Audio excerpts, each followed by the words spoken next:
सबको सुख चाहिए, सबको शांति चाहिए, सबको आनंद चाहिए, सबको मुक्ति चाहिए। ब्रह्मज्ञानी महापुरुष के दर्शन के लिए पूज्य बापू जी के सत्संग के माध्यम से हमने सुना है कि ब्रह्मज्ञानी सदगुरु का शिष्य भी अगर इंद्रलोक में चला जाता है तो इंद्र भी उसका अर्घपात से पूजन अर्चन वंदन करके अपना सौभाग्य समझता है। तो ऐसे ब्रह्मज्ञानी महापुरुष जब धरती पर विराजमान है तो हम तो स्थूल जगत में जीते रहते हैं, तो हमारी जितनी बुद्धि है उतना ही हम समझ पाते हैं और अपनी अपनी सबकी मति है, जिसकी जितनी मति है उसकी उतनी ही गति है। लेकिन हम लोगों के साथ साथ ब्रह्मज्ञानी महापुरुष के दर्शन और सत्संग के लिए गुरुदेव के श्रीमुख से भी और शास्त्रों में भी वर्णन है कि तीर्थी कुर्वन्ति तीर्थानी, तीर्थों को भी तीर्थत्व प्रदान करते हैं वो ब्रह्मज्ञानी संत हैं, और तीर्थों में तीर्थत्व भी ब्रह्मज्ञानी महापुरुषों की वजह से आता है। जैसे अभी कुंभ गया तो कुंभ में जैसे साधु संत लोग पहले स्नान इसीलिए करते हैं कि उस स्नान के बाद ही सब यक्ष गंधर्व किन्नर और मनुष्य सब लोग फिर स्नान करते हैं, क्योंकि उनके स्नान के बाद भी जैसे कहा जाता है ना कि तीर्थी कुर्वन्ति तीर्थानी, अर्थात उनके स्नान के बाद तीर्थ पवित्र हो जाता है। मतलब तीर्थ उसके पहले क्या अपवित्र होता है। तो जैसा कि हमने प्रसंग में सुना है कि हम सब जब गंगा में स्नान करते हैं तो गंगा में हम सब पाप छोड़ के आते हैं। गंगा पापम ससीतापम, गंगा हमारे पाप को हर लेती है, तो वो पाप से जब बोझिल हो जाती है और जब कोई ब्रह्मज्ञानी संत उसमें स्नान करते हैं तो निर्भर हो जाती है। तो इसलिए साधु संत नहाते हैं और फिर सब लोग नहाते ताकि पवित्रता से स्नान हो सके।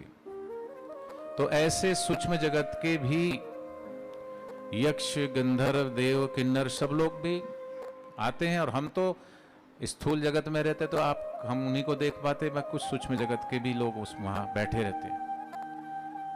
तो अहमदाबाद से एक युवक है, 40 साल का होगा, उसमें 20 साल से उसके भीतर जिन्नाद जिसको बोलते हैं, भूत प्रेत आकनी डाकनी शाकनी तो बहुत छोटी होती है, उनमें सर्वोपरि होता है जिन्न, बहुत पावरफुल और ताकतवर होता है। तो उसके भीतर वैसे तो प्रवेश नहीं कर सकते, लेकिन अगर वो उसको नुकसान के भाव से या उसको परेशान करने के भाव से कोई अगर घुसे तो तकलीफ तो देते, लेकिन कई ऐसे भी होते हैं जैसे मनुष्य का भिन्न भिन्न स्वभाव होता है ना, जैसा तो ये स्वभाव ही वो मरकर भी वैसे ही स्वभाव होता है उसका। कोई अगर दुष्ट आत्मा है तो वो उसकी आत्मा दुष्ट आत्मा ही है ना, वो जीते जी भी परेशान करता, मरने के बाद भी प्रेत होकर भटकेगा तो परेशान ही करेगा। लेकिन कोई होता है कि चलो अब मुक्ति चाहते हैं, तो मुक्ति मिलेगी कैसे, तो उनको भी पता है कि ऐसे महापुरुष जिनके दर्शन से उनको बड़ा सुकून मिलता है। ये महसूस करते ना, जैसे कोई तपता हुआ व्यक्ति, उसके पैर तप रहे हो, जल रहे हो, और कहीं से उसको ठंडक मिल जाए, छाया मिल जाए तपती हुई धूप में, तो महसूस तो होता ही है। भूखे को जैसे भोजन मिल जाए तो तृप्ति मिलती, प्यासे को जल मिल जाए तो तृप्ति होती, ऐसे ही इन आत्माओं को अगर कहीं महापुरुषों के ऐसे तो दर्शन कर ही नहीं सकते दूर से, लेकिन उस भाव से वो उसके भीतर प्रवेश कर गया। नाम तो उस लड़के का कुछ और है, लेकिन वो जो जिन्न है, जिन्न उसका नाम समीर। तो गुरुजी उससे बात करते रहे, उसको जल पिलाए, उसको दिन भर में 3-4 बार उसको प्रसाद दें, और वो प्रसाद पा करके, वो जल पी करके बड़ा उसको सुकून मिलता। और एक ही बात बार बार कहता था वो कि बाबा, बापूजी नहीं बोलता था, बोले बाबा मुझे मुक्ति दे दो। और बापूजी बोले ठीक है। बापूजी ने कहा कहाँ रहेगा तू, यहाँ उस पीपल में चला जा, यहाँ चला जा, वहाँ चला जा। तो वो कई दिन से वहाँ वो युवक था, और ऐसे तो वो युवक वहाँ उस समय नहीं था, लेकिन बापूजी ने वो युवक को नहीं बुलाया, उस जिन्न को बुलाया। ए समीर, समीर है तो आ जाए। तो थोड़ी देर में वो ऊपर था, जो जोधपुर गए पता उनको, ऊपर कमरे में था, वो दौड़ के आया भाग के। फिर उससे लोग देखे कि ये अच्छा, फिर बातचीत करते रहे। ये सिलसिला कई दिन तक चलता रहा। सबको पता था कि इसके अंदर वो आता है समीर। तो एक दिन ऐसे बापूजी सत्संग कर रहे थे, कुछ ऐसी सूक्ष्म जगत की बातें, वृंदावन के किसी संत का कोई प्रसंग चल रहा था। तो बापूजी फिर उसको, ए समीर कहाँ है, आजा। फट से आया, बापूजी के सामने बैठ गया। फिर जैसे ही उसके अंदर, पहले उसका जब वो नॉर्मल होता है तो उसकी एक्टिविटीज अलग होती है, बात करने का तरीका अलग होता है, और जब उसके अंदर वो प्रवेश करता तो उसका हाव भाव, देखने का, बोलने का तरीका बदल जाता है।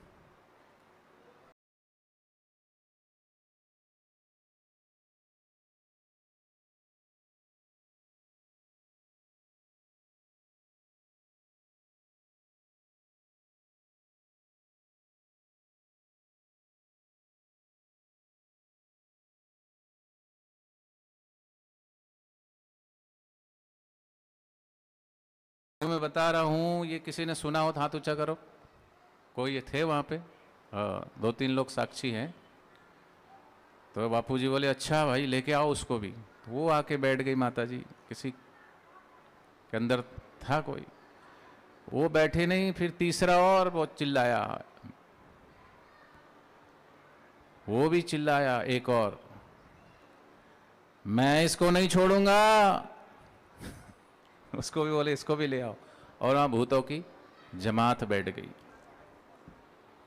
बापूजी बात करते रहे, किसी को जल पिलाए कि चलो निकले, समझाते रहे, ऐसे ही जैसे कोई व्यक्ति को समझाते, ऐसे उसको समझा रहे थे कि भाई तू क्यों इसको परेशान, तेरे को मुक्ति दे देते, चल छोड़ दे इसको, छोड़ दे इसको शरीर। तो थोड़ी देर तो बातचीत करते रहे बापूजी, फिर कहा छोड़ दे। तो ऐसा लगा कि छोड़ दिया, पर छोड़े कैसे, पहले तो ज्यादा होशियारी दिखा रहा। तो बापूजी ने कहा समीर देख जरा इसको। तो उसने तो वो माता जी के अंदर जो था, है पकड़ा झुपटिया से चोटिया, और उसने तो जो बोला मैं नहीं बोलूंगा तो गाली दी और देह मुक्का मारा खींच के। उसको लगा भी नहीं है, इतना तेज मुक्का अगर से तुमको कुछ नहीं इतना मार दे तो सिर बनबना जाए। ये मुक्का, ये जो प्रेतात्मा जिसके भीतर होती है, जब उनको पड़ती है तो उसी को पड़ती है। उसको, जो व्यक्ति के अंदर है उसको दर्द नहीं होता, दर्द उसको होता है। ये मारा मुक्का खींच के। फिर कहा तू बाबा के आगे होशियारी दिखाता है, तेरे को पता है कौन बैठे सामने? ए अल्लाह के नूर है, नूर। तू इनके आगे ऊंची आवाज में बात करता है, पता तेरे को कौन है? फिर बापूजी की महिमा के बारे में गाता रहा। फिर कई देर तक उसको कूटा पीटा, चुनरी गले में ऐसे फंसा दिया, ऐसे निकलता कि नहीं निकलता। कुल मिला के वो उससे बात करता, आपस में भूत प्रेत भक्कों की बातें चल रही थी, लोग सब देख रहे थे। तो कुल मिला के उसको निकाला नहीं। फिर दूसरे को बापूजी ने कहा इसको देख, तो उसको भी थोड़ा ठोका पीटा, तो निकल गया, छोड़ दो। बोले कि ठीक है मैं जा रहा हूँ। फिर बापूजी ने थोड़ा जलवल छांटा, तो बापूजी ने कहा है गया अब तो इसके अंदर से। तो सबको लग रहा था कि गया। तभी उससे पूछा बापूजी ने, समीर गया? नहीं बाबा अभी नहीं गया, क्योंकि उनको पता होता है मन की बातें, वो सूक्ष्म। बाबा अभी नहीं गया, ये झूठ बोल रहा है। तो बापूजी ने कहा तू हमारा समय खराब करता, झूठ बोलता है। तो वो प्रेत जो दूसरा माता जी के अंदर था उसकी तरफ देखा, वो उसको तरफ ऐसा देखे घूर घूर के, वो उसको देखे। बोले तू उल्लू बना रहा है। तो वो भूत बोला, दूसरी माता जी में, मैं तो बापा को पटा रहा था, तू क्यों बीच में आया? ये सब बातें चलती रही। कुल मिला के 1 2 3 4 ऐसे बहुत सारे थे, सबकी अपकी। उसमें एक और बहन जी थी, उसके अंदर क्या है? बापूजी ने कहा कि इसके अंदर क्या है?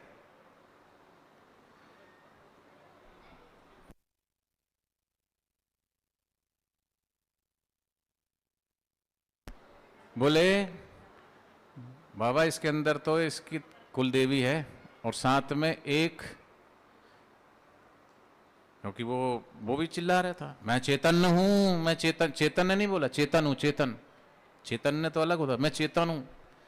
तो बापूजी ने पूछा ये चेतन कौन है, क्योंकि वो जो बहन जिसके अंदर वो कुल देवी और वो चेतन घुसा हुआ था, कुल देवी की वजह से तो बोले अभी बची हुई है, पर ये चेतन इसको परेशान कर रहा है। तो बोले ये चेतन कौन है, बापूजी ने पूछा। तो बोले जी ये साधक ही था, दीक्षा ली हुई थी इसने, और फिर ये कुछ पता नहीं जहर खा के या कुछ करके वो मरा, अकाल मृत्यु मरा है वो। तो जो लोग फंदा लगा लेते, जहर खा लेते हैं या आत्महत्या करते हैं, वो प्रेत आत्मा ही बनते। तो बापूजी सोच में पड़ गए। बापूजी कहने लगे कि इसने दीक्षा ली थी हमसे और फिर प्रेत बन गया, ये तो इम्पॉसिबल। बापूजी बोले तो ये संभव नहीं है कि प्रेत बन जाए। तब वो बोला जिन समीर, सब लोग सोचने लगे, बोले वो बोले नहीं बाबा इसमें ये है। बापू बोले ऐसा कैसे हो सकता है, उसने दीक्षा ली थी, फिर प्रेत कैसे बन सकता है। तो वो समीर बोला बाबा ये नियम नहीं करता था। देखो टू द पॉइंट सारी बातें वो जो भी बोले ना, तो बिल्कुल सटीक और तर्क संगत बातें बोलते, ऐसा नहीं हवाबाजी कुछ भी। दीक्षा तो ली, लेकिन दीक्षा लेने के बाद भी नियम नहीं करता। तो जो लोग नियम करते हैं, गुरु का दिया हुआ मंत्र जप करते हैं, कईयों को देखा कई लोग नियम छोड़ देते हैं करने के। ये नियम छोड़ देते हैं तो समझ लो ये आसुरी शक्तियां ही उन पे हावी होती है, तभी नियम करने का मन नहीं करता, माला उठा के माला जप करने का मन नहीं करता, सेवा में मन नहीं लगता, साधना में मन नहीं लगता। तो जब आत्मा ऐसी विपरीत दिशा में उसको खींचती है फिर। तो जो लोग नियम करते हैं, नियम निष्ठा से रहते हैं, तो उनके भूत पिशाच निकट नहीं आवे, महावीर जब नाम सुनावे, ना से रोग हरे सब पीरा, जपत निरंतर हनुमत बीरा। तो गुरु का दिया हुआ नाम का जो सुमरण करते, जप करते हैं, वो आसुरी शक्तियों से भी उनका बचाव होता है। तो कुल मिलाकर के इनको सूक्ष्म जगत की सब बातें पता होती है। तो बहुत सारी आत्माएं ऐसी भी है जो मुक्ति चाहती है, तो वो भी बापूजी की शरण में आ जाते हैं, तो उनकी भी देर सवेर गति हो जाती है।